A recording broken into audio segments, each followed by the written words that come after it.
I, 32, cheated on my girlfriend when I was 19. I realized that was a bad thing for me to do, and I'm sorry. My ex chose to tell my parents that she had cheated on me. My parents told me I was a disappointment and threw me out after learning about what I had done. They told me they didn't want anything to do with me despite my repeated attempts to implore them to give me another try. When I told them I had nowhere else to go, they told me I should handle things on my own, because I was an adult. I was able to stay with a buddy of mine, 34, who was anybody at the time. Although I was appreciative, I was nonetheless offended by my family's lack of interest in me. I even considered suicide, and without my friend's support, I would have probably taken my own life. My companion became my compass. He advised me to start a new life with people who want me in it, and to quit concentrating on those who don't. And that's exactly what I did. My friend and I became closer over time, and 4 years ago, we were married. My hubby has always supported me, and I will always be appreciative of him. But 3 days ago, my sister-in-law dropped by because she told my husband and I that she had some wonderful news. She informed me that she had been in touch with my sister for the last 7 years in order to stay informed about me. According to her, my sister informed her that my family desired a reunion with me. I felt really betrayed when she told me this. Really, all I felt was hurt and confusion. I was even more offended that my sister-in-law would keep such a significant secret for 7 years, and I didn't understand why now would be the right moment for them to get back in touch with me. When I declined, my sister-in-law became irate with me. She began talking about how I ought to forgive them, how I'm harboring resentment towards them, and how they apologized for not staying in contact. This only made me angrier, and as a result, we started screaming at each other. Ultimately, this resulted in my spouse throwing his sister out. My brothers and sister texted me pleading to talk to me not even an hour after she left. After more than 10 years, I didn't understand why they felt the need to finally talk to me. I simply banned their numbers since I didn't care. My spouse, however, agreed with his sister and informed me that her strategy was incorrect. She was correct, though, in that I must forgive my family. I told them they had years to reach out to me and lost their opportunity because I was offended by this. I told him I was fine with them not being in my life, and that I had come to grips with it. He went on to say that I should attempt forgiving them, and that it's not healthy to hang on to anger. Then he told me to move on and forgive them for me, not for them. He wounded my feelings when he said that, so I yelled at him, telling him that I had gone on and that they had no right to call me family since I had been kicked out. I confided in him that he was my sole source of support during that period, and he witnessed my emotions. I told him it hurts more to forgive them than it does what they did to me. He expressed regret, said he didn't mean to minimize my feelings and that his main concern was for my well-being. My sister-in-law is still attempting to arrange for me to meet my family, even though that was 3 days ago. I had to stop taking her calls, but my husband hasn't, so she continues to message him, apologizing for going too far and repeating her earlier statements that I should see them.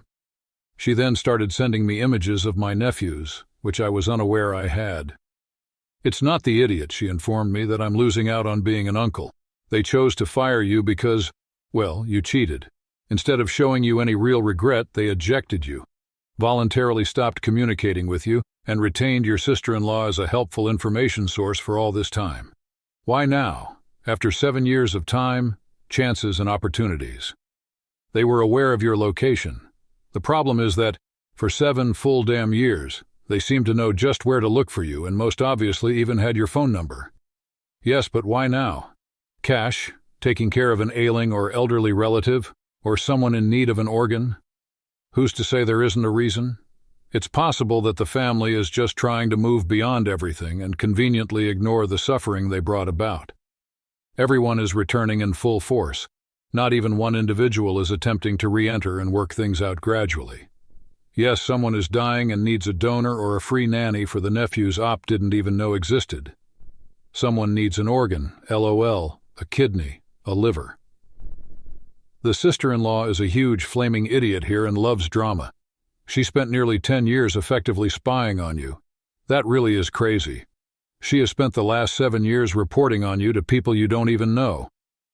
It makes sense why you felt duped. Fortunately, your family has finally acknowledged you so you can screw off sideways and forever. They can now fuck off as well. Ella, my daughter, is a teenager. We were informed that the band would be taking a field trip to Orlando when she started high school last year. The trip was expensive, of course. My husband and I decided that Ella would have to cover half of the fee if she wanted to go because she is growing up. Ella accepted and began working as a teacher's aide on weekends and on holidays, earning $22 per hour by watching her siblings, a male kindergartner and a female adolescent.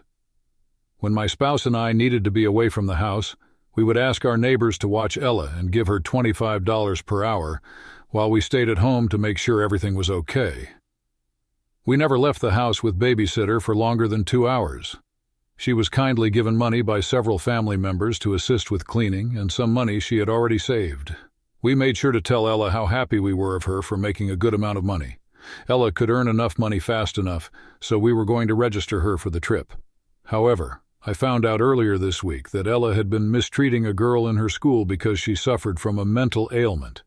Horrible notes written and stashed in the girl's purse, nasty and disparaging gossip circulated, and things about her were posted online.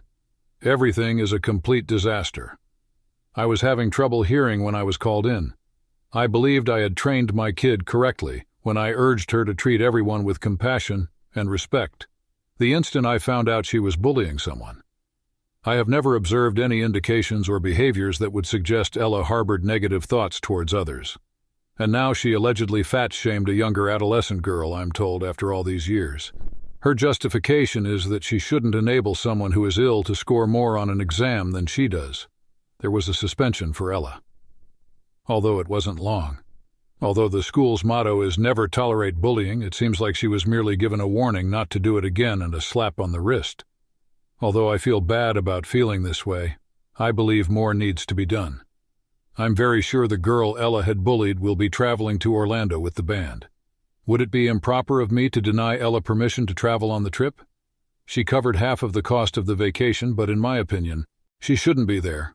I'm at a loss for ideas on how else to discipline her. She rarely uses her phone and enjoys reading. Despite having a large social circle, she rarely hangs out with them.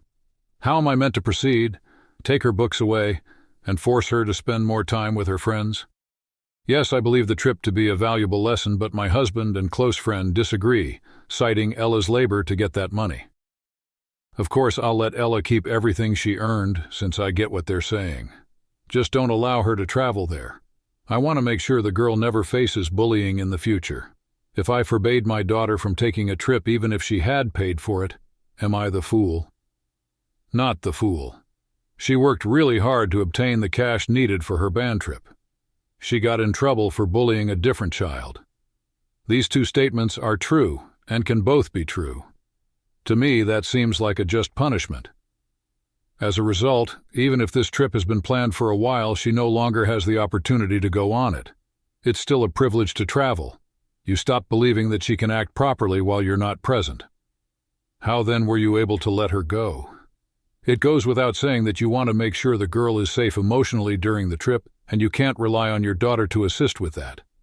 I wish more parents shared your perspective.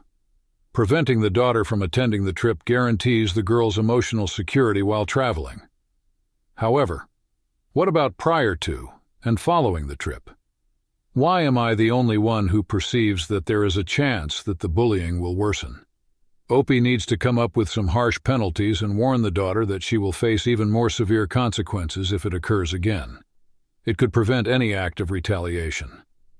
If the teacher has adequate chaperones, may you chaperone the trip? Try letting the teacher know why you think they should include you. Since she has demonstrated that she cannot be relied upon to behave herself in a civilized manner, I would honestly recommend to let it go for the trip, but you follow her around like she is still a 2-year-old, even having her stay in your hotel room rather than that of another student. As a result, she learns early on in the journey that her classmates are treating her like a baby, which makes the implications of losing trust abundantly evident. In other words, she earned the money and hence the right to travel. She's shown she couldn't be trusted in any other way, earning her direct monitoring on that trip as well. In general, I would deal with her entitlement complex.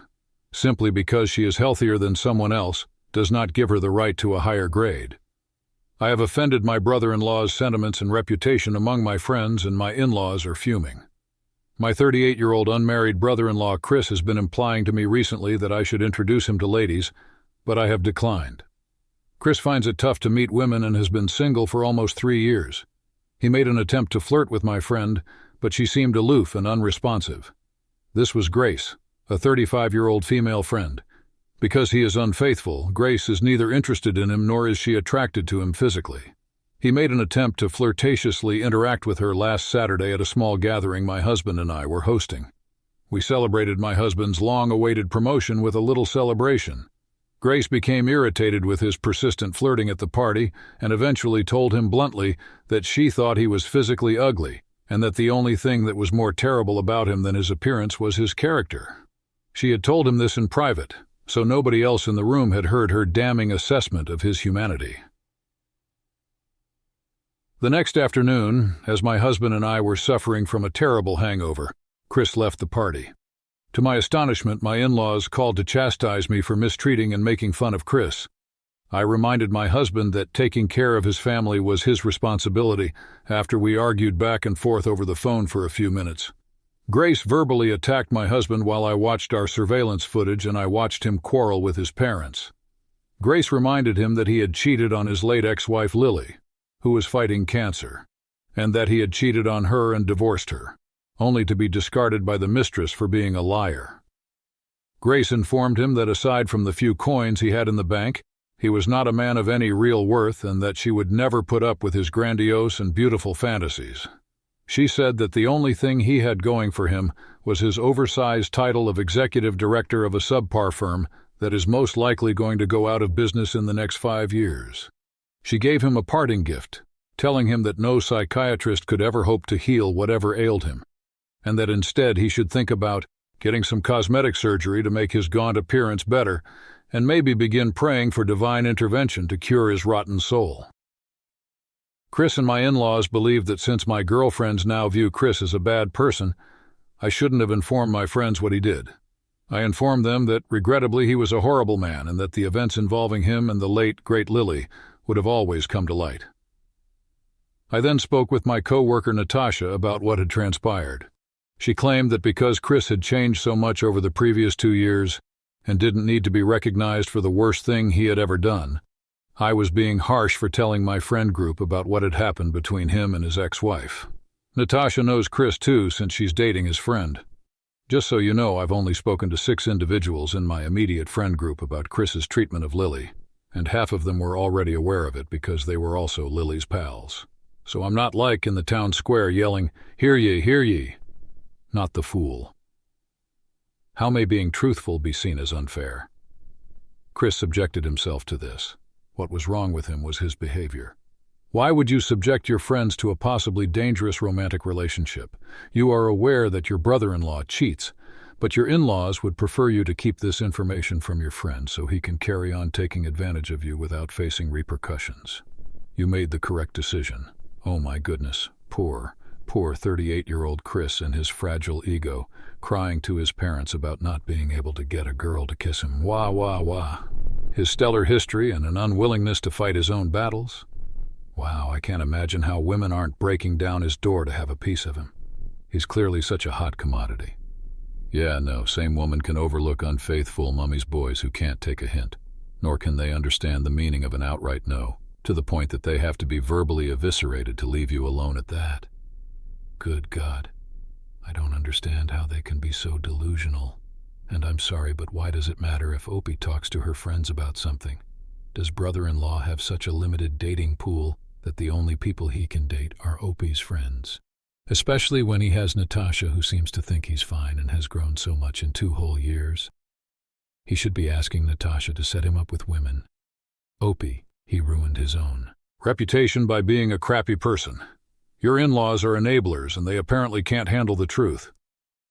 After my dad married Jane 7 years ago, he started to get really involved in her daughter, Amy's, teen life. I, a young female teen, felt left out. My life had been tough up to then, and I was struggling with everything.